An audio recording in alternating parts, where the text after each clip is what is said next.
Hello नमस्कार 30 minute GS में आपका एक बार फिर से बहुत बहुत स्वागत है। अभी तक हमने पढ़ा था महाजनपदों के बारे में। 16 महाजनपद, उसमें भी आपको मगध, अवंती और वज्जी तीन आपके प्रमुख महाजनपद थे जो शक्तिशाली थे और आपस में संघर्ष करते रहते थे। उन सब संघर्ष के बीच में जो मगध काल आया है, यानी कि जो मगध का साम्राज्य है उसका विस्तार होना शुरू हुआ है मौर्य काल के समय, उसके बारे में आज हम चर्चा करेंगे कि क्यों मगध ही सबसे बड़ा साम्राज्य विस्तार कर सका और बाकी इसमें पीछे रह गए। तो चलिए शुरू करते हैं। प्राचीन भारत के इतिहास की पिछली वीडियो हमने 16 महाजनपदों के बारे में देख लिया था और गंगा नदी घाटी क्षेत्र में उपस्थित होने के कारण इन 16 महाजनपदों में से 3 महाजनपद अपनी महत्वाकांक्षा और शक्ति के केंद्र बिंदु के रूप में उभर कर सामने आते हैं। ठीक है, कौशल, वज्जी, अवंती और मगध। कौशल, वज्जी या अवंती और मगध, इन तीनों ही महाजनपदों के पास उचित भौगोलिक स्थिति थी, उपजाऊ जलोढ़ मृदा थी, पर्याप्त लौह खनिज थे और व्यापार हेतु जल मार्ग था, क्योंकि तब सड़कों जैसा सिस्टम तो था ही नहीं। मगध के पास लोहे खनिज के व्यापक भंडार होने के साथ साथ टेक्निक भी थी। मतलब बाकियों के पास लोहे के भंडार तो थे, लेकिन लोहे से औजार बनाने की या मजबूत औजार बनाने की उनके पास टेक्निक नहीं थी। इसलिए मगध ने लोहे से न केवल हथियार बनाए बल्कि कृषि के औजार भी बनाए। तो इससे एक तरफ जहाँ पर राज्य की सुरक्षा व्यवस्था मजबूत होगी, वहीं कृषि का अधिशेष उत्पादन यानी कि अतिरिक्त उत्पादन होगा, जो जिससे होगा क्या, व्यापार। व्यापार से क्या होगा, धनाढ्यता आएगी, संपन्नता आएगी। कृषि के अत्यधिक उत्पादन ने कर के आधार को भी विस्तार प्रदान किया, यानी कि टैक्स लेने लगा राजा और उससे आर्थिक स्थिति मजबूत हो गई। स्वाभाविक रूप से इससे मगध की राजनीतिक और साम्राज्य विस्तार की महत्वाकांक्षा जागृत होने लगी। इसके फलस्वरूप भविष्य में समस्त भारत के संदर्भ में शासन व्यवस्था के केंद्र बिंदु के रूप में मगध विकसित होता है। अब सोचा तो सबने होगा कि हम भी अपना साम्राज्य विस्तार करें, लेकिन साम्राज्य विस्तार के क्रम में मगध ही क्यों सफल हुआ? तो मगध के लिए फायदेमंद थी उस समय की भौगोलिक और आर्थिक दशाएं, वो सब अनुकूल थीं। इसके साथ साथ जो मगध की राजगद्दी पर जो शासक बैठे वो बहुत ही महत्वाकांक्षी थे और योग्य शासक लगातार बैठते गए। इसलिए मगध को ये फायदा मिला कि वह अपने साम्राज्य को विस्तार करने में सबसे ज़्यादा सफल हुआ। मगध का जो पहला शासक था वो महाभारत से में वर्णित है, उसका नाम बृहद्रथ है। लेकिन इस वंश की स्थापना के बारे में कोई व्यापक और प्रमाणिक जानकारी हमें नहीं मिलती है। महाभारत में सिर्फ इतना लिखा हुआ मिलता है कि बृहद्रथ मगध का प्रथम शासक था। इसके बाद हर्यक वंश, शिशुनाग वंश, नंद वंश, मौर्य वंश, इनके लोग बैठे, जिसकी चर्चा हमने पिछले वीडियो में बता दी थी और इनका क्रम बता दिया था कि हर्यक वंश का संस्थापक बिंबिसार, शिशुनाग वंश का शिशुनाग, नंद वंश का महानंदिन और मौर्य वंश का चंद्रगुप्त मौर्य वास्तविक संस्थापक था। बृहद्रथ के बाद जैन एवं बौद्ध ग्रंथों में लिखा है कि मगध में बिंबिसार द्वारा हर्यक वंश की स्थापना की गई। इस वंश की स्थापना कब हुई इसके बारे में कोई स्पष्ट जानकारी नहीं मिलती है। मगध के विस्तार में मूलतः हर्यक वंश के संस्थापक बिंदुसार नहीं, ये ध्यान रखना, बिंबिसार की उल्लेखनीय भूमिका रही। बिंबिसार ने राजगृह तथा ग्रीव्रज को मगध की राजधानी बनाया, जो कि 5 पहाड़ियों के मध्य स्थित होने के कारण रणनीतिक एवं सामरिक रूप से अत्यधिक सुरक्षित थी। 5 पहाड़ियों के बीच था तो अटैक होने की संभावनाएं कम होती थी, क्योंकि सब पैदल ही अटैक होगा, एयरफोर्स तो थी नहीं। मगध के विस्तार हेतु बिंबिसार ने 3 प्रकार की कूटनीतियों का सहारा लिया। नंबर 1, मैत्री कूटनीति। उसने क्या किया कि अवंती नरेश चंड प्रत्योत की पीलिया की बीमारी को दूर करने के लिए जीवक नामक वैद्य को भेजा। तो क्वेश्चन बनता है, जीवक नामक वैद्य को अवंती नरेश चंड प्रत्योत के यहाँ किसने भेजा? तो बिंबिसार ने। या फिर घुमा के पूछ सकते हैं कि चंड प्रत्योत कहाँ का राजा था? तो वो अवंती का राजा था। इसके अलावा बिंबिसार ने गांधार नरेश पुष्कर के दरबार में मैत्री दूत भेजा। वैवाहिक नीति की बात करें तो इतिहास में वर्णित है कि 500 से अधिक रानियां थी बिंबिसार की, और उसमें 2 विवाह उसके प्रसिद्ध, एक महाकौशल जो कि कौशल नरेश प्रसेनजित की बहन थी, उसके अलावा चेलंगा जो कि वज्जी नरेश चेटक की पुत्री थी। ठीक है। युद्ध नीति, उसने युद्ध के जरिए अंग महाजनपद को अपने साम्राज्य में मिला लिया था। ठीक है। बिंबिसार के बाद उसका उत्तराधिकारी जो आया अजातशत्रु, वो भी महान कूटनीतिकार स्वयं था, और उसका जो साथी महान कूटनीतिकार था वो था वत्सकार, और उसकी सहायता से उसने अपने साम्राज्य का विस्तार किया और वज्जी को मगध के अंतर्गत शामिल कर लेता। हर्यक वंश के अंतिम शासक नागदशक की हत्या कर शिशुनाग वंश की स्थापना हुई, और इसका स्थापना करने वाला शिशुनाग था। उसने अपने शासन काल के दौरान युद्ध के माध्यम से अवंती और वत्स को मगध के साम्राज्य में मिला लिया। इससे पहले ही पूर्ववर्ती शासकों द्वारा अंग, वज्जी, कौशल को महाजनपद में मिला लिया गया था, और शिशुनाग के लिए मगध का विस्तार करने का मार्ग प्रशस्त हो गया। शिशुनाग के अंतिम शासक कालाशोक की धोखे से हत्या करके महानंदिन ने नंदवंश की स्थापना करी और मगध के सिंहासन पर बैठा। और महानंदिन के पुत्र जो थे महापद्म नंद, उसके द्वारा साम्राज्य विस्तार की दिशा में क्रमिक रूप से आगे बढ़ते हुए उस समय के स्वतंत्र भारतीय राज्य कलिंग को भी युद्ध के माध्यम से मगध में सम्मिलित कर ले। तो महानंदिन के पुत्र कलिंग पर किसने अटैक किया? महापद्म नंद ने। और वो किसका पुत्र था? महानंदिन का। और इसकी जानकारी कहाँ से मिलती है? कलिंग के शासक खारवेल के हाथी गुफा अभिलेख से प्राप्त होती है। ये यहाँ पर है कलिंग। महापद्म नंद की मृत्यु के बाद घनानंद मगध के सिंहासन पर बैठता है, और यूनानी इतिहासकारों ने अतुल धन संपदा के कारण घनानंद को क्या कहा है? अग्रमीज। इंपॉर्टेंट है, अग्रमीज कहा है। घनानंद अत्यधिक लोभी एवं अत्याचारी प्रकृति का शासक था, ऐसा भी लिखा गया है। विशाखादत्त के द्वारा जो लिखी गई रचना है मुद्रा राक्षस, उसके ग्रंथ में नंद शासकों विशेषकर घनानंद के अत्याचारों और दमनकारी नीतियों का उल्लेख मिला है। तो ये पूछ लेते हैं कि मुद्रा राक्षस में किसका वर्णन है? तो मुद्रा राक्षस लिखी किसने? विशाखदत्त ने, और उसमें वर्णन है घनानंद के अत्याचार और दमनकारी नीतियों का भी विवरण है।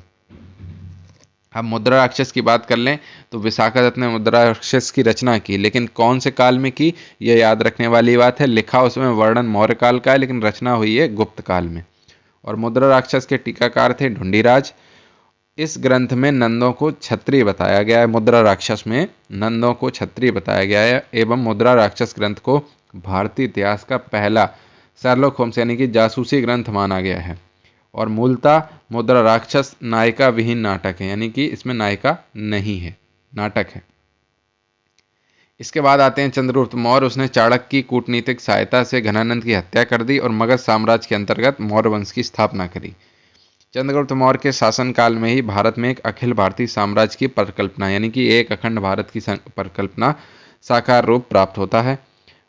इस पूरे विकास क्रम के दौरान सुदूर दक्षिण के कुछ हिस्सों को छोड़कर लगभग पूरा भारत मगध साम्राज्य के अधीन आ गया था। क्वेश्चन देख लीजिए, निम्न में से कौन सा एक ईसा पूर्व 6वीं शताब्दी में भारत का सर्वाधिक शक्तिशाली नगर राज्य था? तो कौन सा होगा? सीधी बात है, मगध। कोई ऑप्शन आपको सोचना ही नहीं है। ठीक है, ये हो गया। अब आते हैं यूनानी आक्रमण के बारे में। तो जब भारत में महाजनपद काल शुरू हो गया और भारत सुख समृद्धि दिखने लगी, तब आक्रमणकारियों की नज़र होने लगी। क्यों? क्योंकि एक तो उन्हें साम्राज्य विस्तार करना था यूनानियों को, और उसके साथ साथ वो अकूत धन संपदा के लिए इस ओर आकर्षित हुए थे। घनानंद के समय यूनान के मकदूनिया के शासक अलेक्जेंडर, जिसको कहा जाता है सिकंदर, उसने अपने विश्व विजय अभियान के क्रम में, सन याद रखना 325-326 ईसा पूर्व में, भारत पर कर दिया आक्रमण। और सिकंदर ने काबुल, कंधार और बैक्ट्रिया को जीतने के बाद हिंदुकुश पर्वत को पार करते हुए भारत में किया प्रवेश। ये देखिए यहां पर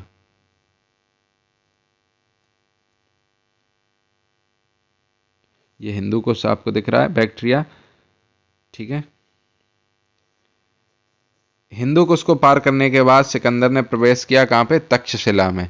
लेकिन तक्षशिला का जो शासक था वो था आम्बी। वो भाग गया बिना युद्ध किए और सिकंदर के सामने आत्मसमर्पण कर दिया। इससे क्वेश्चन बन जाता है कि आम्बी था कहाँ का शासक? तो वो था तक्षशिला का।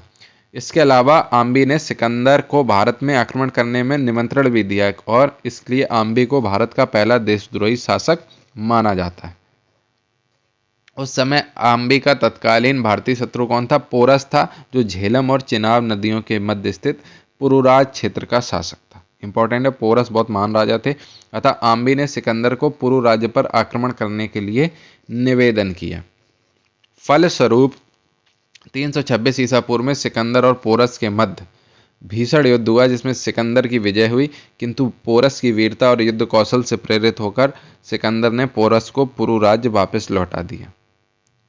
ये थोड़ा सा कहने में अजीब लगता है कि कोई मतलब जीत गया और ऐसे लौटा दिया, मतलब अजीब इसलिए लगता है क्योंकि जो भी हमने ये इतिहास पढ़ा है ये यूनानी इतिहास से पढ़ा है। तो यूनानी इतिहास अपने राजा को दूसरे जगह हारते हुए तो दिखाएंगे नहीं।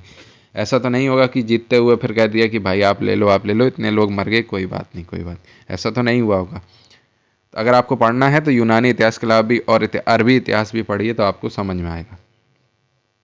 नोट: सिकंदर और पोरस के मध्य हुए युद्ध को यूनानी इतिहासकारों ने हाइडेस्पीज, कई बार पूछा गया हाइडेस्पीज का युद्ध, जबकि भारतीय इतिहासकारों द्वारा झेलम अथवा वितस्ता का युद्ध कहा गया है। और वितस्ता झेलम नदी का प्राचीन नाम है, यह भी पूछा जाता है। सिकंदर की सेना पर झेलम के युद्ध का व्यापक मनोवैज्ञानिक प्रभाव पड़ा और व्यास नदी को पार करने से मना कर दिया। देख रहे हो, जीते हुए लोग मना कर रहे, बोले हमें आगे बढ़ना ही नहीं है। सिकंदर की सेना एक तो तत्कालीन भौगोलिक परिस्थितियों के कारण हतोत्साहित थी और दूसरा व्यास नदी के बाद का क्षेत्र तत्कालीन मगध शासक घनानंद के अधीन था। घनानंद भले ही अपनी क्रूरता के लिए प्रसिद्ध था, लेकिन उसके पास एक विशाल सेना थी और हाथियों की सेना थी, तो सिकंदर की सेना डर गई कि अटैक वटैक अंदर नहीं करेंगे।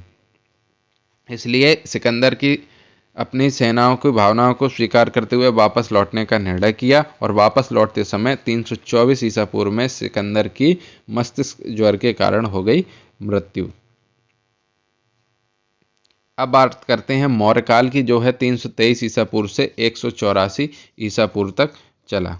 और ये रहा मौर्य साम्राज्य। देखिए नीचे के कुछ हिस्से छोड़ दो, बाकी ये पाटलिपुत्र राजधानी और ये पूरा अफगान पाकिस्तानी सब इसमें मिला हुआ है, और ऊपर के कुछ हिस्से और नॉर्थ ईस्ट के, मतलब लगभग पूरा भारत मौर्य काल के अधीन आ गया। 265 ये सबसे पीक पर है 265 ईसा पूर्व में, जबकि मौर्य काल माना गया 323 ईसा पूर्व से 184 ईसा पूर्व तक। इसके बाद होता है कौटिल्य और चंद्रगुप्त का उदय मौर्य काल में, आपको पता ही है। तो कौटिल्य जो थे वहाँ कहाँ के आचार्य थे, इंपॉर्टेंट है, वो तक्षशिला के आचार्य थे, जिनका सिकंदर के आक्रमण के समय मगध के तत्कालीन शासक घनानंद के द्वारा अपमान किया गया। घनानंद के अपमान का बदला लेने के लिए ही चाणक्य ने चंद्रगुप्त को गद्दी पर बैठाया था। चंद्रगुप्त के जन्म तथा बचपन के बारे में प्रमाणिक तथ्यों का अभाव है, लेकिन ऐसा माना जाता है कि चंद्रगुप्त जो थे वो एक निम्न कुल में पैदा हुए थे और कौटिल्य ने इसे किसी शिकारी से 1000 कारसारपड़ पूछ लेते हैं ऐसे टर्मिनोलॉजी में कि कारसारपड़ किसे कहते हैं, तो उस समय की चांदी की राजकीय मुद्रा थी। तो 1000 चांदी की मुद्राओं में यानी कि कारसारपड़ में चाणक्य ने चंद्रगुप्त को खरीद लिया था।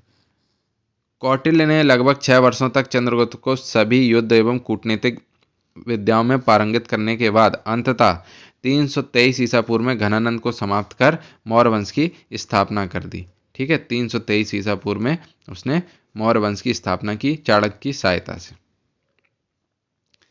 विशाखदत्त रचित मुद्रा राक्षस ग्रंथ में चंद्रगुप्त मौर्य को वृषल, अर्थात वृषल को भी पूछ लेते हैं, वृषल किसे कहते हैं, तो वृषल मतलब निम्न कुल में जन्मा हुआ बच्चा। हालांकि कौटिल्य ने अपने ग्रंथ अर्थशास्त्र में कहीं भी चंद्रगुप्त का उल्लेख नहीं किया गया है, किंतु सम्राट के परिप्रेक्ष्य में चंद्रगुप्त को अप्रत्यक्ष रूप से निम्न परिस्थितियों में बड़े हुए व्यक्ति के रूप में बताया गया है। अखिल भारतीय साम्राज्य की स्थापना करने के कारण चंद्रगुप्त को भारत का प्रथम ऐतिहासिक शासक भी कहा जाता है। चंद्रगुप्त मौर्य को भारत का प्रथम मुक्तिदाता भी कहा जाता है, क्योंकि चंद्रगुप्त ने भारतीयों को विदेशियों यानी कि यूनानियों की दास्ता से मुक्त कराया था। अब बात करते हैं चंद्रगुप्त मौर्य के अन्य नाम। तो स्ट्रैबो, जस्टिन और एरियन जैसे यूनानी इतिहासकारों ने चंद्रगुप्त को सैंड्रोकोट्स कहा है, जबकि एपियन और प्लूटार्क ने चंद्रगुप्त को एंड्रोकोट्स कहा है। तो आपको ये नाम इनके याद नहीं रखने, केवल चंद्रगुप्त के नाम याद रखने कि सैंड्रोकोट्स और एंड्रोकोट्स नाम से चंद्रगुप्त मौर्य को जाना जाता था। उपरोक्त यूनानी इतिहासकारों की इस बात की पुष्टि होती है 1793 ईस्वी में विलियम जोन्स ने अपने शोध के बाद इस बात की पुष्टि की।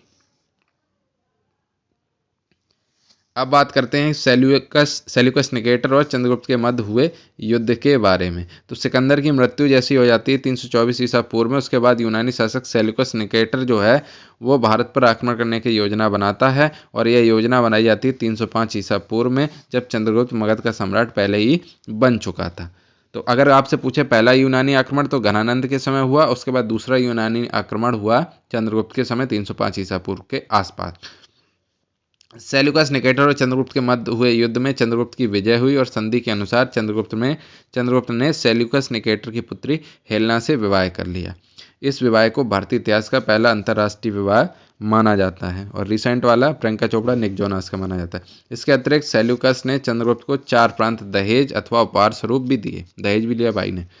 काबुल जिसको कहते थे पेरोपेनिसडाई, कंधार जिसको बोलते थे आराकोसिया, बलूचिस्तान जिसको बोलते थे जेड्रोसिया और हेरात जिसको बोलते थे एरिया।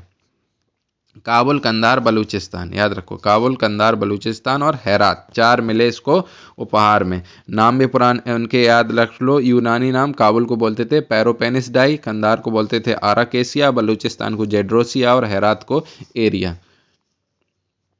इसी दौरान यूनान का मेगास्थनीज जो है वो राजदूत बनकर भारत आता है, तो भारत के संदर्भ में प्रसिद्ध इंडिका नामक ग्रंथ की रचना करता है। इंडिया गलत लिखा है। उल्लेखनीय है कि मेगास्थनीज को भारत में नियुक्त प्रथम विदेशी राजदूत माना जाता है।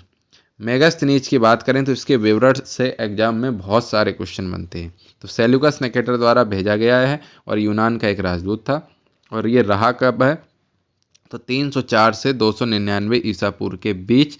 तो कुल आप अंदाज लगा लीजिए कितने साल रहा, लगभग 6 वर्ष। ठीक है, लगभग 6 वर्ष, 304 से 299 ईसा पूर्व। और चंद्रगुप्त मौर्य के शासनकाल में यह भारत आया। इंडिका नामक पुस्तक लिखता है और इसने भारत का सबसे बड़ा नगर बताया पाटलिपुत्र को, जो गंगा और सोन नदी के संगम पर है। ये इसने लिखा है। पाटलिपुत्र जिसको पालीब्रोथा कहते हैं, उसने समांतर चतुर्भुज नगर कहा। ये भी इंपॉर्टेंट है। किसने? मेगास्थनीज ने। और मेगास्थनीज ये क्या कहते हैं कि नगर के अधिकांश मकान लकड़ी के बने हैं, राज्य में शांति व्यवस्था अच्छी है, प्रायः लोगों के घरों में ताले नहीं डलते हैं, भारतीय यूनानी देवता डायनोसियस तथा हेराक्लीस की पूजा करते थे। इसका मतलब है डायनोसियस कहा गया, उस समय यूनानी लोग शिव को कहते थे डायनोसियस और हेराक्लीस कहते थे कृष्ण से। समाज में दास व्यवस्था, सती प्रथा, बहुविवाह का अस्तित्व नहीं था। भारत में अकाल नहीं पड़ते, भारत के मूल निवासी हैं, बाहर से नहीं आए हैं, ऐसा भी मेगास्थनीज अपनी पुस्तक में लिखता है। इसके बाद इसने लिखा ही है और ये चला गया। इसके बाद क्या होता है कि चंद्रगुप्त मौर्य के शासनकाल में 312 ईसा पूर्व में लगभग 12 वर्ष का भीषण अकाल पड़ता है और भीषण अकाल के फलस्वरूप चंद्रगुप्त क्या करता है, सौराष्ट्र के अपने प्रतिनिधि पुष्यगुप्त वैश्य को बुलाता है और सुदर्शन झील का निर्माण कराता है। तो क्वेश्चन आ जाएगा कि सुदर्शन झील का निर्माण किसने कराया, तो चंद्रगुप्त मौर्य ने कराया। और किसके द्वारा? पुष्यगुप्त वैश्य के द्वारा। आगे चलकर इसी झील से सम्राट अशोक के द्वारा सिंचाई हेतु नहरों का भी निर्माण कराया गया। चंद्रगुप्त मौर्य के शासनकाल में ही पाटलिपुत्र में प्रथम जैन संगीति का आयोजन हुआ और जैन धर्म 2 शाखाओं में विभाजित हो गया। तो अगर पूछ ले क्वेश्चन कि प्रथम जैन संगीति का आयोजन किसके समय हुआ, तो चंद्रगुप्त मौर्य के शासनकाल में। ये भी पूछ सकते हैं चंद्रगुप्त मौर्य किस धर्म को मानने वाला था, तो जैन धर्म को मानने वाला था। 298 ईसा पूर्व में चंद्रगुप्त जैन मुनि भद्रबाहु के साथ कर्नाटक के श्रावणबेलगोला चले गए। इंपॉर्टेंट है ये जगह श्रावणबेलगोला। और यहीं चंद्रगिरी की पहाड़ियों पर संलेखना, ये पद्धति भी याद रखना, जिसको संलेखना पद्धति द्वारा चंद्रगुप्त ने अपना प्राण त्याग दिए। कब? 298 ईसा पूर्व में। और इसी संलेखना पद्धति को जैन धर्म में क्या कहा जाता है, संथारा कहा जाता है। अब बात करें मौर्य वंश के शासकों के बारे में। तो सबसे पहले चंद्रगुप्त मौर्य होते हैं जो 321 से 298 ईसा पूर्व। सम्राट बिंदुसार मौर्य होते हैं, कई जगह आपको ये लिखिएगा 323 भी लिखा होता है, वो आप ध्यान रखना। 321 में वो सम्राट माने गए। फिर सम्राट बिंदुसार मौर्य आए 298 से 271। सम्राट अशोक 269 से 232। और कुणाल मौर्य, दशरथ मौर्य आपको याद नहीं रखना, केवल क्रम याद रखो। चंद्रगुप्त मौर्य, फिर उसका बेटा बिंदुसार, उसके बाद आए अशोक, अशोक के बाद कुणाल, दशरथ, संप्रीति, शालिसुख, देवबर्मन, कुछ याद नहीं रखना, लास्ट याद रखना बृहद्रथ। ठीक है, तो बिंदुसार की बात कर लेते हैं। 298 ईसा पूर्व से 273 ईसा पूर्व तक इन्होंने शासन किया। पिता थे चंद्रगुप्त मौर्य, माता थी दुर्धरा। किसकी? बिंदुसार की। ये कौन है? बिंदुसार। ये बिंबिसार नहीं है। बिंबिसार किस वंश का था? हर्यक वंश का। बिंदुसार किस वंश का है? मौर्य वंश का। उपनाम था बिंदुसार का अमित्रघात, अमित्रो कोटेज, सिंहसेन, मद्रसार, अजातशत्रु, वरिसार याद रखना। और बिंदुसार को पिता का पुत्र और पुत्र का पिता नाम से जाना जाता है बिंदुसार को, क्योंकि वह प्रसिद्ध व पराक्रमी शासक चंद्रगुप्त मौर्य के पुत्र और महान अशोक का पिता था। यानी कि पिता का पुत्र और पुत्र के नाम से किसे जाना जाता है? बिंदुसार को। इसके अन्य नाम अमित्रघात, अमित्रो कोटेज, सिंहसेन, मद्रसार और अजातशत्रु वारिसार नाम से भी जाना जाता है। जैन ग्रंथ राजवली कथा में बिंदुसार को सिंहसेन कहा गया है।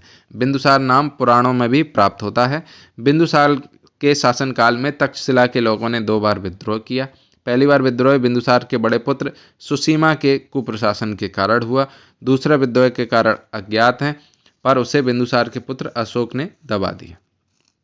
इसके बाद बात करते हैं सम्राट अशोक महान के बारे में, जिन्होंने सन 269 से 232 ईसा पूर्व तक मगध साम्राज्य पर शासन किया। तो अशोक एकमात्र ऐसे शासक थे जिसने एक युद्ध जीतने के बाद अपने साम्राज्य के विस्तार की परिपाटी समाप्त कर दी।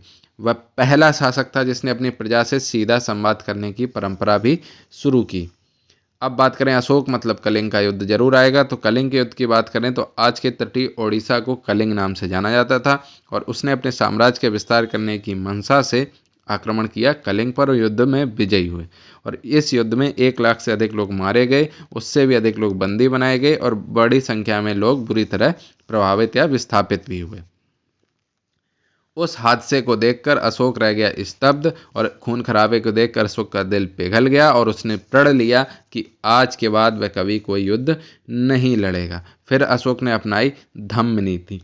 कौन सी नीति? धम्म नीति। धम्म नीति में क्या होता है कि कलिंग के युद्ध के बाद अशोक पर बुद्ध के उपदेशों का गहरा प्रभाव पड़ा। अशोक ने एक नए धम्म यानी कि धर्म को अपना लिया। अशोक के धम्म में यानी कि अशोक के पूर्वज कौन धर्म अपनाए हुए थे? जैन धर्म। और अशोक ने कौन सा अपना लिया? बौद्ध धर्म।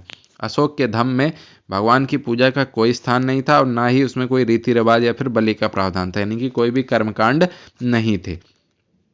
यदि हम आज के दृष्टिकोण से देखें तो अशोक के दम में धर्मनिरपेक्षता की बात, इस पे भी क्वेश्चन बन जाता है कि अशोक बौद्ध धर्म का कट्टर समर्थक था और दूसरे धर्मों से नफरत करता था। जी नहीं, अशोक सभी धर्मों को समान दृष्टि से देखता था, लेकिन वो बौद्ध धर्म का महान प्रचारक था। अशोक ने अपनी प्रजा से संवाद के लिए अभिलेखों का सहारा लिया। उसने लोगों से कहा कि अन्य धर्मों की भी इज्जत करें और उन्होंने लोगों को बिना मतलब की रीति रिवाजों से दूर रहने को कहा।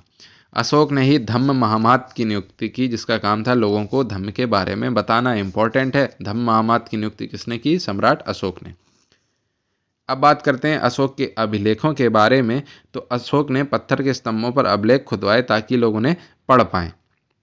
अधिकारियों को निर्देश दिए कि अनपढ़ लोगों को उस तरह के संदेश पढ़कर सुनाएं। इम्पोर्टेंट बात यह है कि अधिकतर अभिलेख किस लिपि में? ब्राह्मी लिपि में और प्राकृत भाषा में लिखे गए थे। क्वेश्चन यही बनता है कि अशोक के अधिकतर अभिलेख किस भाषा में लिखे गए? अधिकतर शब्दों पर गौर करिए। अधिकतर अभिलेख, तो अशोक के अधिकतर अभिलेख प्राकृत भाषा में और ब्राह्मी लिपि में लिखे गए। याद रख लेना, याद रख लेना, याद रख लेना। और कुछ अभिलेख वहाँ की स्थानीय भाषा जैसे अरबी वगैरह में भी लिखे गए। ये देखिए ब्राह्मी लिपि है, ये देवनागरी तो हम लोग यूज करते हैं, बांग्ला है, मलयालम है, तमिल है। हमारे कई राष्ट्रीय प्रतीक अशोक के काल से लिए गए हैं। राष्ट्रीय चिन्ह को सारनाथ के अशोक स्तंभ से लिया गया है। राष्ट्रीय ध्वज में जो चक्र है उसे अशोक के शासन में कई स्थानों पर इस्तेमाल किया गया था और अशोक द्वारा जारी किए गए सिक्कों में भी ऐसे चक्र बने होते थे। अब बात करते हैं अशोक के शिलालेखों के बारे में और उसके विषय के बारे में। तो शिलालेख का अर्थ है शिला यानी कि पत्थर पर लिखा गया लेख। यह लेख अशोक के 8 बृहद अभिलेखों पर क्रमानुसार लिखने को मिले हैं और इन शिलालेखों की कुल संख्या अगर पूछ ले तो बता देना 14 है।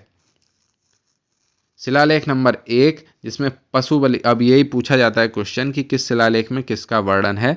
तो शिलालेख नंबर 1 में पशु बलि की निंदा की गई है, समारोहों पर पाबंदी लगाई गई है और सीमित अथवा कुछ चिन्हित पशुओं जैसे कि मोर और मृग की ही हत्या का समर्थन है, बाकी सब पे रोक लगा दी गई। शिलालेख 2 मानव एवं पशु कल्याणकारी कार्यों से संबंधित है। इनकी ट्रिक है ना शिलालेख याद करने की, वो मैं बता दूंगा ये इस वीडियो के अलावा जो नए वीडियो आएंगे। शिलालेख नंबर 3 हर 5वें वर्ष धर्म प्रचार, जिसे अनुसंधान कहा गया, बचत, धार्मिक नियम और अल्प व्यय को धर्म का अंग बताया गया है शिलालेख नंबर 3 में। शिलालेख नंबर 4 इंपॉर्टेंट हो जाता है। शिलालेख 1, 2 है पशुओं के संबंधित, शिलालेख 4 बहुत इंपॉर्टेंट है, इसमें धम्म नीति के बारे में लिखा गया है। और शिलालेख 5 क्या है, लोगों को धम्म में प्रवृत्त करने और धम्म में प्रवृत्त लोगों के कल्याण के लिए धम्म महामात्र नामक अधिकारी की नियुक्ति का वर्णन कहाँ है, शिलालेख नंबर 5 में है। शिलालेख 6 में सक्रिय प्रशासन एवं सुदृढ़ व्यापार की जानकारी मिलती है, आत्मनियंत्रण की शिक्षा भी दी गई है। शिलालेख 7 इंपॉर्टेंट है, विभिन्न धर्मों के बीच धार्मिक सहिष्णुता की बात कही गई है, शिलालेख नंबर 7 हमने याद रखा है MS धोनी के बारे में, और वो कूल आदमी है, सबसे बना के रखते हैं, तो इससे हमें याद है कि शिलालेख नंबर 7 विभिन्न धर्मों के बीच धार्मिक सहिष्णुता की बात की गई है। शिलालेख नंबर 8 में धम्म नीति की व्याख्या की गई है, आखेट के बदले धम्म यात्रा को अपनाने की बात की गई है। शिलालेख नंबर 9 इंपॉर्टेंट है, विवाह, जन्मोत्सव आदि पर खर्चीले समारोहों की पाबंदी कर दी गई है और शिष्टाचार का वर्णन है। और शिलालेख नंबर 10, इसमें अशोक विभिन्न संप्रदायों के बीच असंतोष से चिंतित है, ब्राह्मणों एवं श्रमणों के प्रति समान भाव रखता है वो, और राजा व उच्च अधिकारी हमेशा प्रजा के हित के बारे में सोचें, ऐसा शिलालेख नंबर 10 में अशोक ने कहा है। शिलालेख नंबर 11 है कि धर्म के वरदान को सर्वोच्च बताया है। शिलालेख 12 इंपॉर्टेंट, स्त्री महामाताओं की नियुक्ति कर दी गई है और धार्मिक सहिष्णुता का संदेश दिया गया। शिलालेख 13, कुछ याद रहे न रहे 13, 3 के 13 हो गए थे कलिंग युद्ध के बाद, ऐसे याद रखना। तो कलिंग युद्ध अशोक का हृदय परिवर्तन होता है और पड़ोसी राजाओं का भी वर्णन मिलता है शिलालेख 13 में। इसमें मौर्य साम्राज्य के पश्चिम के पड़ोसी राजाओं का उल्लेख मिलता है जिनके अशोक के साथ राजनीतिक संबंध थे। एंटियोकस यानी कि सीरिया, टोलेमी फिलाडेल्फस यानी कि मिस्र, मगस यानी कि सीरिन, अलेक्जेंडर यानी कि एपरास और एंटीगोनस गोनाट्स यानी कि मकदूनिया का भी वर्णन है। अब बात करते हैं शिलालेख नंबर 14 की, तो याद रखना कलिंग वाला शिलालेख 13 है। शिलालेख 14 की बात करें तो धार्मिक जीवन जीने की प्रेरणा दी गई है। 13 शिलालेखों को जो भी त्रुटि हुई है उनको 14वें शिलालेख में निपटा दिया गया है। अब उससे भी ज़्यादा इंपॉर्टेंट है जो शिलालेख से बनने वाले क्वेश्चन है कि अशोक के शिलालेख में उसके व्यक्तिगत नाम का उल्लेख कुमारेल भट्ट, मास्की गुर्जरा, नेत्तूर और उडईगोलम या उड़ेगोलम नामक अभिलेखों से मिलता है। कहाँ से? कुमारेल भट्ट, मास्की गुर्जरा, नेत्तूर और उदयगोलम अभिलेखों से मिलता है। रुद्रदामन के जूनागढ़ अभिलेख में भी अशोक के व्यक्तिगत नाम का उल्लेख मिलता है। ये सब इंपॉर्टेंट हैं और अशोक के अधिकांश शिलालेखों में उसे प्रियदर्शी कहा गया है। हालांकि कुछ शिलालेखों में अशोक को देवा नाम प्रिय भी कहा गया है। अशोक का अपने शिलालेखों में सामान्यतः जिस नाम से उल्लेख हुआ है उसका क्या नाम है? तो इंपॉर्टेंट है आंसर प्रियदर्शी। ठीक है। निम्न में से किस एक राज्यादेश में अशोक के व्यक्तिगत नाम का उल्लेख है? तो कालसी, रुम्मनदेई, कुमारेल भट्ट और विशिष्ट कलिंग राज्यादेश किसके बारे में है? तो कुमारेल भट्ट के राज्यादेश में है अशोक के व्यक्तिगत नाम का उल्लेख। अब बात करेंगे मौर्यकालीन शासन व्यवस्था की प्रकृति के बारे में। तो मौर्य काल से संबंधित ऐतिहासिक जानकारी में मुख्यतः विवाद का प्रमुख कारण था तत्कालीन शासन प्रणाली अथवा प्रकृति। कुछ इतिहासकारों का यह मत है कि तत्कालीन मौर्यकालीन व्यवस्था केंद्रीकृत थी, जिसके अंतर्गत समस्त उत्तरी भारत से लेकर दक्षिणी भारत का हिस्सा सम्मिलित था। यानी कि पूरा शासन एक ही केंद्र से यानी कि मगध के यानी कि वहाँ की राजधानी से चलाया जा रहा था। जबकि कुछ अन्य का मानना है कि उत्तर भारत में मगध तथा इसके समीपवर्ती क्षेत्रों तक ही प्रत्यक्षता मौर्यकालीन शासक केंद्रीकृत था, जबकि अन्य भागों में छोटे छोटे राजाओं के द्वारा इसका स्थानीय शासकों द्वारा इसका शासन किया जा रहा था। हालांकि इस तथ्य पर इतिहासकार लगभग सहमत हैं कि तत्कालीन शासन मूलतः मौर्य शासन मतलब जो आसपास के क्षेत्र थे वो पूर्ण रूप से नियंत्रित थे और वहाँ के नियम कानून बनाए जाते थे, जबकि दूर के हिस्सों में छोटे छोटे राजा होंगे जो मौर्य वंश के अधीन काम करते होंगे। ऐसा इस बात पर सहमति हुई है। सर्वप्रथम प्रसिद्ध इतिहासकार रोमिला थापर ने 1964 में अपनी पुस्तक अशोका एंड मौर्य साम्राज्य के पतन में मौर्य काल को अति केंद्रीय राज्य का दर्जा दिया। अति केंद्रीयता को ही मौर्य साम्राज्य के पतन का भी मुख्य कारण बताया गया था। ठीक है, ये है 265 ईसा पूर्व के आसपास, ये भारत है। और ये रोमिला थापड़ के अनुसार मौर्यकालीन प्रशासन अत्यधिक केंद्रीकृत था और समस्त प्रशासनिक गतिविधियों का केंद्र क्या था? मगध था। ठीक है, तो ये पाटलिपुत्र इसकी कैपिटल सिटी है। इसके अलावा बुद्धिस्ट साइट हैं, बोध गया, बारबरा केव, सांची के स्तूप उज्जैन में हो गए। ठीक है, सारनाथ हो गया, तक्षशिला हो गया। किंतु 1981 में यूरोपीय इतिहासकार जेरार्ड फुसमैन ने बताया कि भारत जैसे विशाल उपमहाद्वीप में प्राचीन काल में केंद्रीकृत शासन की संभावना व्यवहारिक हो ही नहीं सकती। अभी तो क्या है ना, कॉल वॉल कर दो तो हो जाता है, पहले इतने दूर को कैसे कंट्रोल करेंगे? विशेषकर उस स्थिति में जब संचार और यातायात के साधनों के अभाव के साथ साथ भौगोलिक और सांस्कृतिक स्तर पर विविधता विद्यमान हो। जेरार्ड फुसमैन के अनुसार मौर्य काल में यद्यपि मगध शासन व्यवस्था का केंद्र बिंदु जरूर था, लेकिन यह केंद्र केवल सीमावर्ती या समीपवर्ती क्षेत्रों तक ही सीमित था। शेष भारत में मौर्य समाज के अधीन सामंती व्यवस्था विद्यमान थी, जो संभवतः मौर्य शासकों के नाम मात्र के शासन के अधीन अपनी स्वायत्त सत्ता का संचालन कर रही थी। उसके बाद पुनः 1987 में रोमिला थापर ने इस संबंध में शोध किया तथा इस निष्कर्ष पर पहुंची कि मौर्य शासन के अधीन प्रशासनिक एक रूपता विद्यमान नहीं थी। मतलब ऐसा नहीं था कि सब जगह एक जैसा प्रशासन हो, बल्कि केंद्रीय सरकार का अलग अलग क्षेत्रों पर विभेदकारी नियंत्रण विद्यमान था। यानी कि अलग अलग जगह की अलग अलग तरह की व्यवस्था थी, ऐसा उसमें वर्णित है। ऐसा रोमिला थापर ने अपनी रिसर्च में पाया। अब बात करेंगे आगे कि मौर्यकालीन साम्राज्य के 3 भागों में किस भागों में विभाजित किया गया और कैसी उनकी शासन व्यवस्था थी। इसकी बात करेंगे अगले वीडियो में।